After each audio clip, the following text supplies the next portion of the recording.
It's a bright sunny day, more than 3 centuries ago, in a small town in New England. A woman is led out by a jeering crowd. Her hands are tied. She's been half drowned, and dripping, she's staggering towards a stake. She's going to be tied to a wooden post, and the pile of kindling underneath her feet will be lit, while the smoke rising from the flames beneath her feet will obscure her face from the jeering crowd. The sound of crackling timber won't be enough to drown out her screams. Now, an image like this is what a lot of people associate with the idea of witch trials, witch hunt, and particularly the Salem witch trials in New England, in America. The problem is, there are a lot of things wrong with this image. And today I'm going to tell you the parts of it that are completely inaccurate, and the parts of it that have some foundation in reality. Welcome to the first episode of Villains and Virgins, a podcast about shocking stories from history, with an emphasis on women and violence. You can catch it on most podcast platforms, or right here on my YouTube channel. My name is Eva Schubert, and today we're going to begin a mini-series talking about witchcraft and the Salem witch trials. These days, when you say the word witch, it conjures up the idea of a woman in a pointy black Halloween hat, or perhaps a woman with a black cat. However, that's actually a relatively recent idea. And it's one that circulates in pop culture and really obscures the very ancient roots of the idea. It goes all the way back to something that we're going to call sorcery. And for this part of the podcast, I have to say that I'm indebted to this book, A History of Witchcraft, by Jeffrey Russell and Brooks Alexander. It's probably the most coherent and detailed account of the history of this practice that I've encountered. So, the idea of sorcery occurs in pretty much all societies, going back to ancient times. And sorcery is really the idea that by performing some action, you can cause some other effect to happen. So, for example, there are stories of people tying a knot in a rope and placing it under someone's bed to cause impotence. Is there a reason why a knotted rope should cause someone to be impotent? Not in any way that we can see, but that's exactly the point. The idea was that these actions had a sort of symbolic significance that could cause parallel or mirror effects, even though there was no tangible connection between the action and the desired effect. Another example would be people having sexual intercourse in a field before sowing it with seed. And the idea was that the intercourse between the people in that field would cause the field itself to become fertile. So these are examples of ancient practices that we find across the world. They vary, but the idea that you can perform an action to cause some desired effect runs through them all. And we see this in a range of practices, including love charms, the idea that you could say some sort of a spell, or you could carry an amulet that would protect you from harm or cause somebody else to find you to be attractive, is a very old one. As is the idea that you could curse somebody, that by uttering certain words or by laying out bones or some other object in a certain way, you could cause harm to befall somebody else. So these things have been going on for a long time.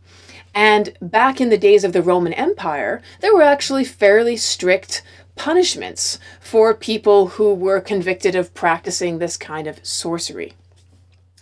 But in Europe, where we get the idea of the witch hunt or the witch craze, which really takes off from about 1450 for the next 200 years. This is an idea that had to develop quite significantly from the idea of sorcery, because prior to 1450, the idea of magic wasn't necessarily a bad thing. In fact, in many medieval villages, say 900 or 1000 CE, you could find people who were thought of as wise people or cunning people in villages. Someone who could mix you up a herbal potion for a stomach ache, or make you a love charm to get that boy or girl that you had your eye on to look back in your direction. And this wasn't considered something wicked or diabolical in general. Now, it's true that people who were more literate, and there were far fewer of them at that time, would have looked down on these practices as uneducated, as something that country or village people believed. But while they looked down upon these things, they weren't considered really a threat. In fact, at about 900, in the Common Era, there was a document called the Canon Episcopi, which was issued by the Christian Church in the West, discussing these sorts of things and basically saying that people who believed them were misled and that these were delusions and perhaps even a failure of faith, but it didn't really get more serious than that. So there was still a distance to travel between this relatively benign attitude towards country practices of magic or sorcery and the idea of the witch as it would come to be developed. The idea of a witch craze, or the phrase witch hunt, originates from something that actually happened in Europe. Scholars and historians tell us that over 60,000 people were executed, largely by burning at the stake, between 1500 and 1650. That was when this craze was at its peak, although it goes on for another century or so afterwards. More than the people who were actually executed, though, many records show that 110,000 were arrested and tortured in horrific ways on accusations of witchcraft. So the question has to be raised, why were witches such a threat? Why were so many people rounded up and treated in these horrific ways? Well, there are a number of explanations. First of all, this period in history, from 1500 to 1650 in Europe, is a period of intense religious turmoil. The turmoil has begun already. In the century before, there were a number of heresies that threatened the Christian church in Europe. So a heresy is the idea of a belief that is wrong, and not just wrong, but undermines a person's entire understanding of Christianity. So a heretic is a danger not just to themselves, but to the other people they come into contact with, because what they do is they convey wrong beliefs, and these wrong beliefs have terrible effects. I mean, people believed that if you had the wrong set of beliefs, you would spend an eternity in hell. So it was very serious business to have the wrong set of beliefs. So 1200, 1300, the church is at the peak of its power in Europe, and it's very concerned with rooting out heretics or wrong belief. So people who are convicted of heresy are often rounded up and burnt at the stake, just as witches would be 100 years or so later. And that's not a coincidence, because once the church systematizes what heresy is and how it should be punished, then the range of things that fall under the label of heresy can be expanded. And that's exactly what happens. And we're going to get to that in a moment. But at around 1500, we're on the verge of this incredible period of religious turmoil in Europe called the Reformation, or more specifically, the Protestant Reformation. So what happens is an enormous fissure in the power of the Christian church in Europe, from which it's never actually recovered. And let me explain. In 1517, a German monk named Martin Luther goes to a church door in Wittenberg and hammers out a critique of all the corruption and wrong practice that he sees in the Christian church of his day. And he, by historical records, hammers this list of offenses onto the door of the church, where absolutely everybody would see it. Now, Martin Luther doesn't come to this out of nowhere. He just gives voice to an increasing sense of unrest and of disgust that a lot of people in Europe felt at the way clergy members, priests, monks, friars, bishops were behaving. People who were part of the official church hierarchy had a lot of power. In every village, in every town, in every medieval city, they were there. And one of the things they did was to collect money for the church. So you were paying taxes not just to your local lord whose land you lived on, but you were also paying money to the church, often in the form of a tithe. But a tithe, which was normally 10% of your income, wasn't enough. It wasn't enough to build enormous cathedral projects like St. Peter's Church, which we can still look at today. Those were very expensive. And so the church had to raise money for these things. And they did so in quite innovative ways by selling things like indulgences. So normally, if you were going to do a bad thing, you would have to make up for it with some kind of penance. And this could be quite unpleasant and long. You might have to do a whole lot of prayers. You might have to make a pilgrimage. Things that you would need to do to make up for the bad thing that you did. But the idea of an indulgence was a shortcut that was invented by the church to raise money. So basically, you could buy an indulgence from certain vendors in the church to cancel out the bad thing you had done. So if you had sex with your neighbor's wife, a really bad thing, you could do a whole lot of penance and Hail Marys, or you could buy an indulgence and have that sort of wiped from your moral credit account. Even worse, church vendors like traveling friars, whose job it was to raise money across Europe, would do things like tell you, well, you know, your grandmother is right now suffering in the fires of purgatory.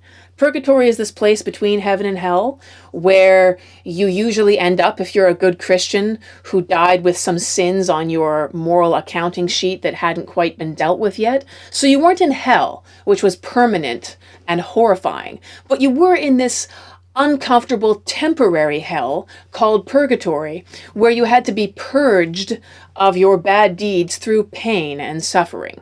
So the idea of your dead loved one lingering in this horrible this state of purgatory was very unpleasant. But don't worry, there is a solution. You can buy an indulgence on behalf of your grandmother who's right now in purgatory. And they had even devised a sales jingle for this. Apparently Johann Tetzel, who was traveling around, he was one of the church's best fundraisers. He was a traveling friar, would say that as soon as the coin in the copper rings, the soul from purgatory springs. So in this way, a lot of people were guilt-tripped into buying these indulgences out of compassion and fear for their departed loved ones who were ostensibly right that minute suffering in the flames of purgatory. So, Martin Luther, who knew a thing or two about the Bible, having spent most of his life studying the texts as a monk himself, was fairly disgusted with these new and interesting, very creative ways of raising money for the church. So he put all these criticisms out there in writing, and it took off like a wildfire. It was like putting a match onto a dry forest and causing the whole thing to erupt in flames. He gave voice to a lot of simmering discontent and disgust that people felt. The result of Martin Luther setting off this firestorm was a seismic shift in the nature of church power in Europe. Martin Luther said that basically people didn't need the Pope. They didn't need the bishops. They didn't need monks and nuns, and they didn't need their local priest. All this time, people believed that they had to listen to the Pope, and they had to listen to the priests, and they had to confess and go through the church hierarchy and follow the church teachings in order to get to heaven. Martin Luther had the radical and revolutionary idea that it's the individual alone before God, that a man or a woman could have direct access to God and to God's grace, And the only thing they really needed was knowledge of the Bible to instruct them. And he was more than happy to make that knowledge of the Bible available to people in a way that it hadn't previously been, by translating the Bible himself into German, instead of just having it circulate in Latin, which was a language that only university-educated people, mostly churchmen, could read. So by putting that text into a language that the everyday man and woman could understand, and telling them that this was all they needed for salvation, he basically set a bomb off in the foundation of church power in Europe, and it crumbled. So what happened was, now individuals and members of the aristocracy decided that they didn't necessarily need to follow the Pope, and they didn't find it convenient to any longer be paying attention to the Pope or paying taxes to the church. So some people broke off and became Protestants or Protestants, which is where the word comes from. They identified with Martin Luther's protest against the church, and they said, no more. We can be Christians without dealing with the hierarchy of the Catholic Church. Now, before the Protestant Reformation, there was only one church in Western Europe. It was called the Christian Church, and it's what you and I now know as the Catholic Church. But after this radical Reformation, there was a multiplication of churches that could now exist outside of papal authority, without reference to that one centralized command point for teaching and doctrine. And we've seen a proliferation of communities of belief in Christianity ever since. Now, the effect that this had in Europe was seismic. Pretty soon, the lords of different principalities would align themselves either with the Pope or as Protestants outside of the Catholic Church. And then there would be pressure on the people who lived in those communities or those territories to follow the lead of the lord who happened to rule that territory.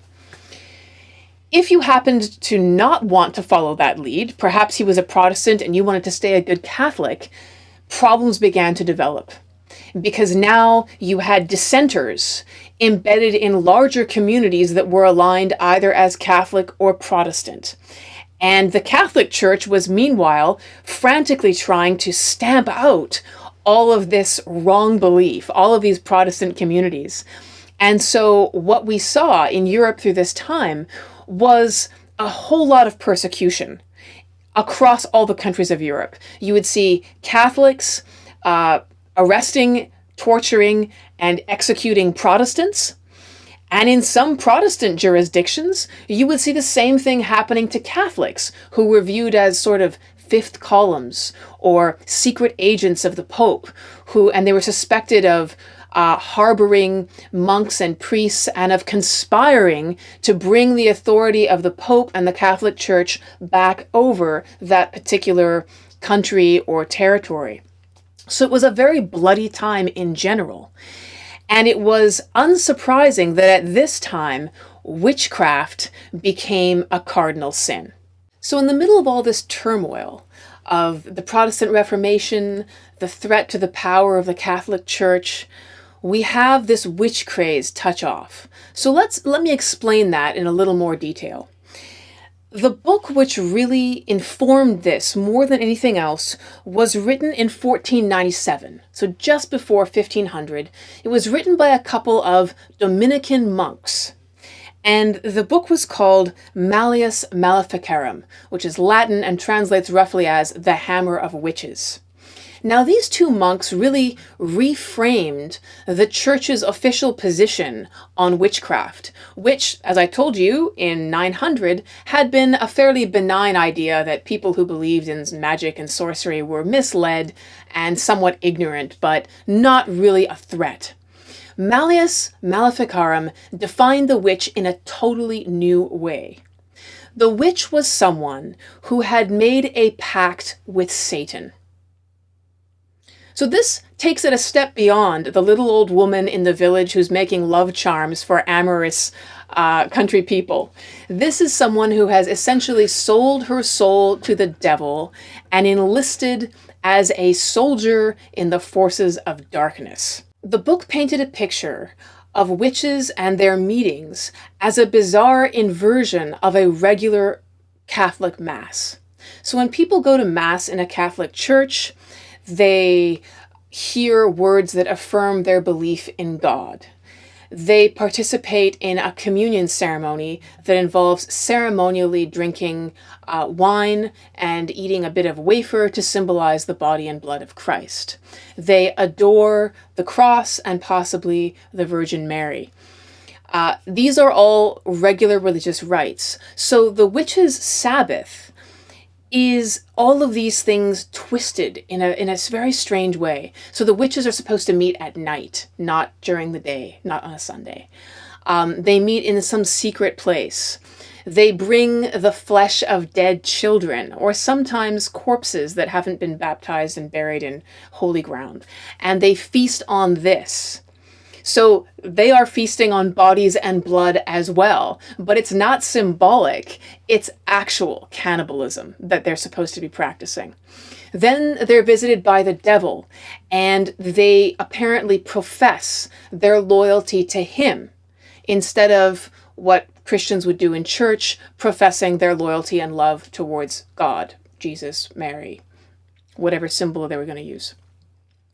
The witches would then adore the devil, usually through kissing and caressing his body, especially his feet and his sexual parts.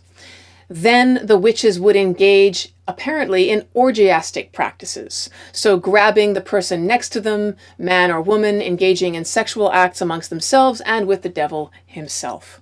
So there's no evidence that any of this actually happened. We don't have records of people caught in the act, ever. So where the authors of Malleus Maleficarum got this bizarre image, we can only speculate.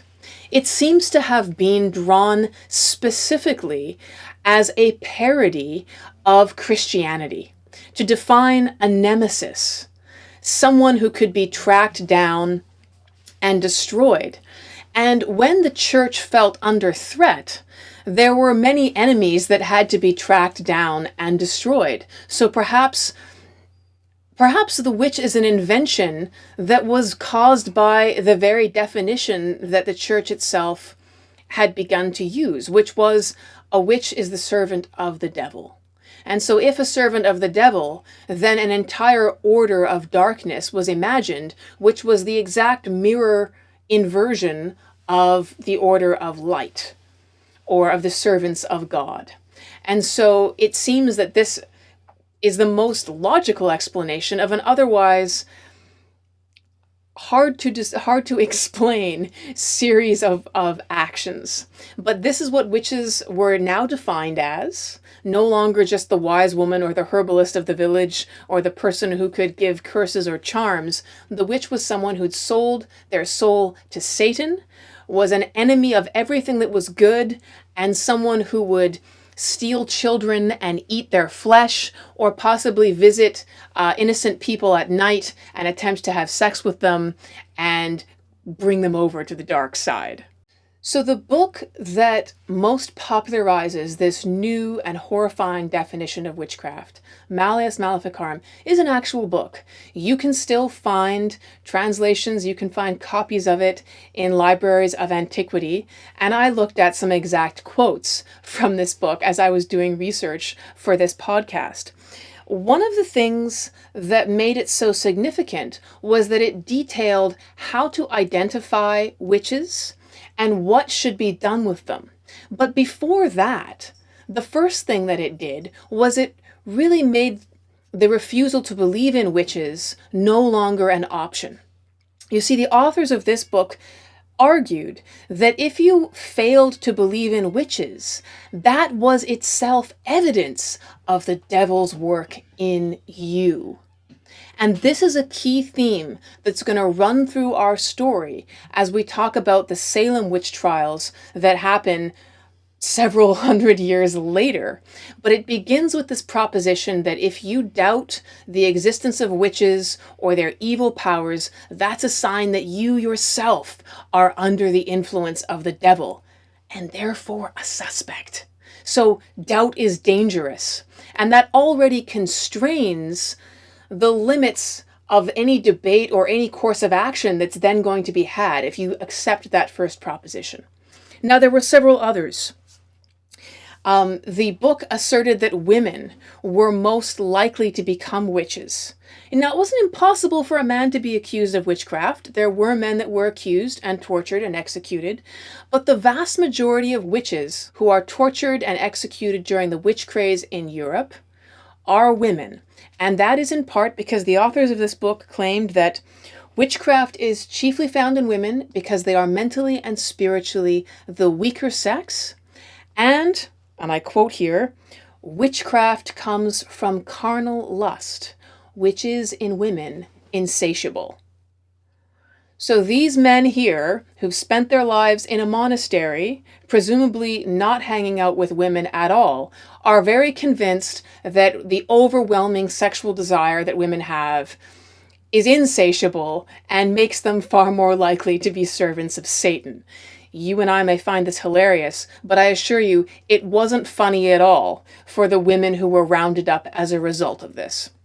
So in Europe, the vast majority of witches, more than 85% who are executed or tortured, happen to be female. Now, why was this apart from the book? What other reasons could there be? Well, some scholars contend that the sort of women who were normally persecuted for being witches tended to be elderly or they tended to be widows. In other words, they were women who didn't have the protection of men. They were sometimes women who had control of property that perhaps other people would like to get their hands on. And so the accusation of being a witch was a convenient way to remove a woman who was proving to be an obstacle or inconvenient to other people around her. Throughout history, the term witch has been used to target individuals who are outsiders in their communities. People who are inconvenient, people who are unliked, people who are a little bit different. The idea of a witch can be a convenient social category because it creates a scapegoat. Someone to blame if there's a bad harvest or a stillborn baby or something else that goes wrong. Instead of these things being the result of bad luck or bad choices, there is someone to blame. And more importantly, something that you can do about it. Because if you can blame that person, and if you can punish that person, then you can perhaps convince yourself that you have prevented the reoccurrence of bad things happening. Of course, in reality, we know that bad things continue to happen, but in the short term, it can be cathartic or convenient for a community to target somebody for witchcraft and have this horrific ceremony of removing them and the idea of the evil from the community. Now, you would think that the idea of witches would have died with the idea of the devil and with an entire world being divided between the forces of Jesus Christ and Lucifer. But it hasn't. And possibly because the idea of a witch is so very convenient. In fact, it's not even limited to Christianity. In Nigeria, for example, to this day, there are many people, including children, who are accused of witchcraft. And when this happens, they're beaten, sometimes tortured, and executed on this charge, usually because they're accused of cursing somebody or causing bad luck or some illness, and they're targeted. In Saudi Arabia in 2009, the government of that country created a special anti-witchcraft law enforcement unit, and it's been very busy since then. This is 2009. The people who are most likely to be rounded up and accused of witchcraft in Saudi Arabia are foreign workers, and there are a huge number of them from poorer countries, Bangladeshis, Eritreans, Indonesians, Filipinos. So a young Eritrean man, for example, was accused of witchcraft, and when the anti-witchcraft unit found an address book in his possession that was written in the Eritrean alphabet, which they couldn't understand, They took this as proof that it was a magical talisman and evidence of his witchcraft. He was subjected to a brutal lashing. Women in Saudi Arabia, not even always foreigners, have been accused of witchcraft, and some of them have been beheaded as a result. Domestic workers, usually foreigners, who complain about sexual harassment from their Saudi employers are much more vulnerable to being accused of witchcraft. So this accusation, this idea, persists even to the present day. And we can't attribute it to medieval Christianity. The only explanation can be that it is convenient, that it serves a social function, and that it allows scapegoating and victimization. In our next section, we're going to be crossing the Atlantic. We're going to be talking about Puritanism, life in New England, and the circumstances that set off the Salem witch trial, which is quite another thing. I really enjoyed doing the research for this podcast. There's a lot more information coming your way in the next few episodes, and if you're enjoying it, please like, subscribe, and consider sharing it. I'll see you in the next episode.